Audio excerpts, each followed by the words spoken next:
देखिए students, question number 10th में आपको एक एम मास का ब्लॉक है, दो स्प्रिंग से कनेक्टेड एक K1 K2 स्प्रिंग कांस्टेंट दे रखा है और उस ब्लॉक को x से डिस्प्लेसमेंट किया गया है। मतलब आप ये देख सकते हैं ब्लॉक को, ये मान लीजिए मीन पोजीशन है, सेंट्रल पोजीशन, यहां से राइट डायरेक्शन में x डिस्प्लेसमेंट मतलब खींचा गया है। तो भाई देखो, राइट डायरेक्शन में खींचा गया है तो K2 वाला जो स्प्रिंग कांस्टेंट है वो वाला स्प्रिंग x कंप्रेस होगा और K1 वाला स्प्रिंग x एक्सटेंड होगा। तो आपको बताना है इनिशियल एक्सेलरेशन क्या है। तो ये प्रॉब्लम बेसिकली टाइप स्प्रिंग के कॉम्बिनेशन पे बेस्ड है कि स्प्रिंग दो तरह से कंबाइन किया जाता है, एक सीरीज में और पैरेलल में, और एक मिक्स भी होता है, पर मेनली दो कॉम्बिनेशन होते हैं स्प्रिंग के, सीरीज और पैरेलल। तो इसमें से कौन सा कॉम्बिनेशन है इस पर डिपेंड है एक्सेलरेशन कैसे निकाला जाएगा। तो आइए बोर्ड पे चलिए और समझिए इस बात को कैसे सॉल्व किया।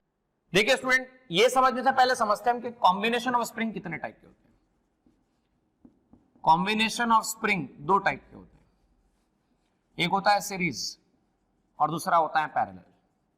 बिल्कुल जैसे कि रेजिस्टेंस आपने पढ़े थे 10th क्लास में। सीरीज में क्या होता है? Same force.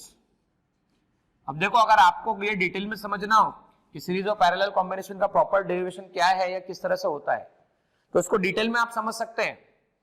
इसका एक वीडियो आपको न्यूटन लॉज ऑफ मोशन की प्लेलिस्ट में जरूर मिलेगा।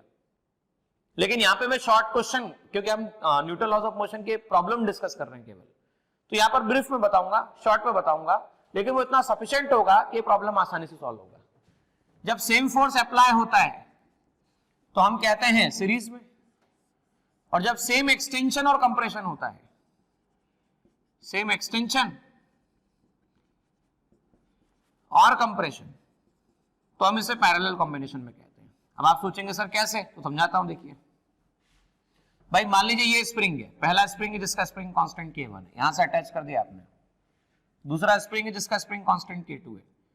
तीसरा स्प्रिंग है जिसका स्प्रिंग कांस्टेंट K3 है। आपने फोर्स अप्लाई किया, कैपिटल F फोर्स अप्लाई किया, बराबर। ये तीनों सीरीज कॉम्बिनेशन में है। पर मान लीजिए अगर स्प्रिंग ऐसी होती कि आपने एक स्प्रिंग लिया K1, स्प्रिंग कांस्टेंट K2, दोनों को आपने एम मास के ब्लॉक से कनेक्ट किया और एम मास के ब्लॉक को आपने खींचा। अब सोचना, थोड़ा ध्यान से सुनना ना बेटा।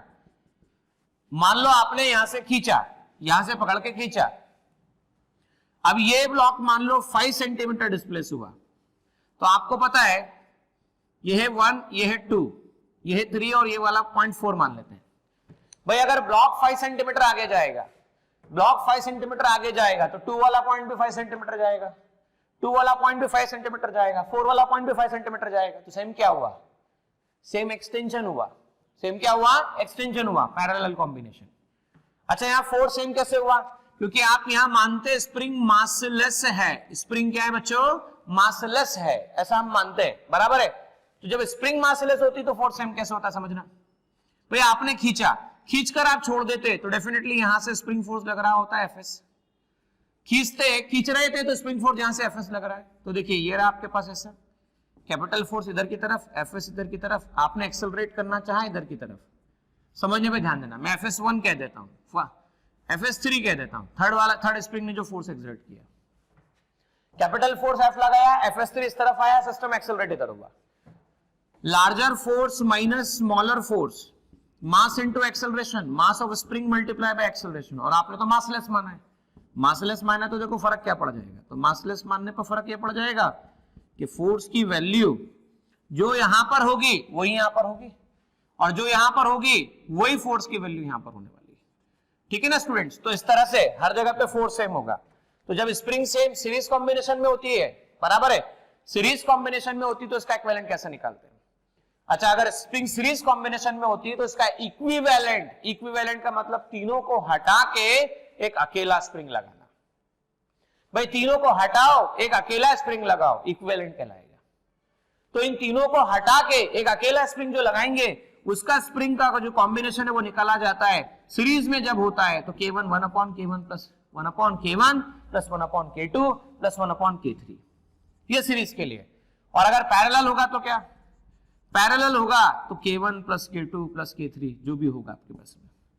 तो पैरेलल में वापस चेक करना, सीरीज में कनेक्ट दिखे तो सीरीज होता है, ऐसा नहीं होता है। सीरीज में कनेक्ट दिखे तो ऐसा होता है, नहीं होता है बेटा। यहां देखो क्वेश्चन में यहां दोनों सीरीज में दिख रहे हैं कि भाई लाइन टू लाइन ऐसा अलाइनमेंट दिया हुआ है, K1 फिर ब्लॉक फिर K2।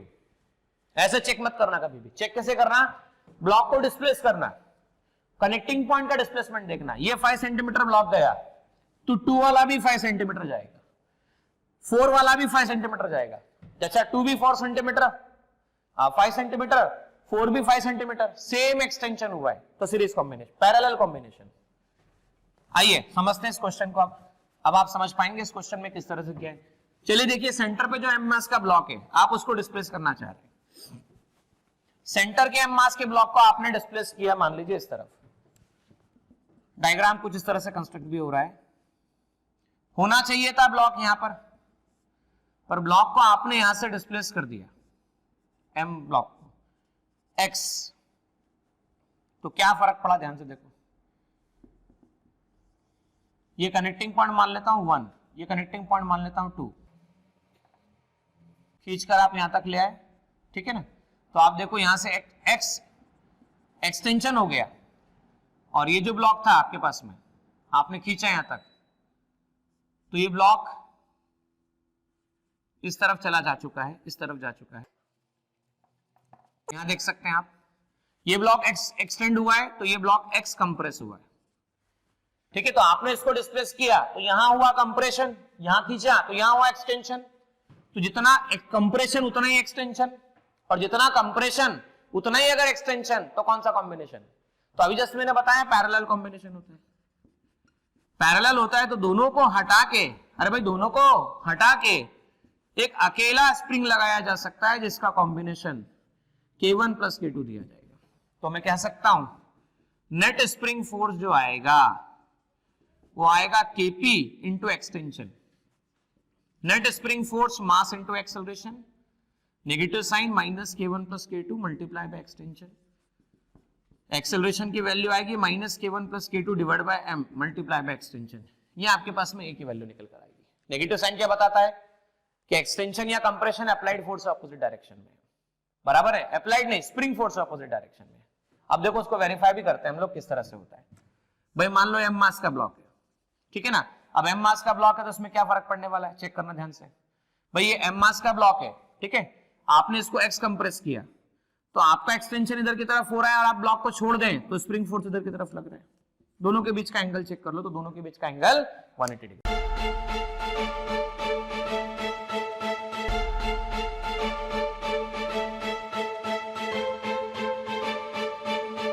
पुरोहित अकॅडमी, मेन ब्रांच प्रभात चौक, MJ कॉलेज रोड, लोकमान्य हॉस्पिटलच्या बाजूला, जळगाव, आणि पांडे क्लासेस जवळ, बंधन बँके शेजारी, ट्रॅफिक गार्डनच्या समोर, जळगाव।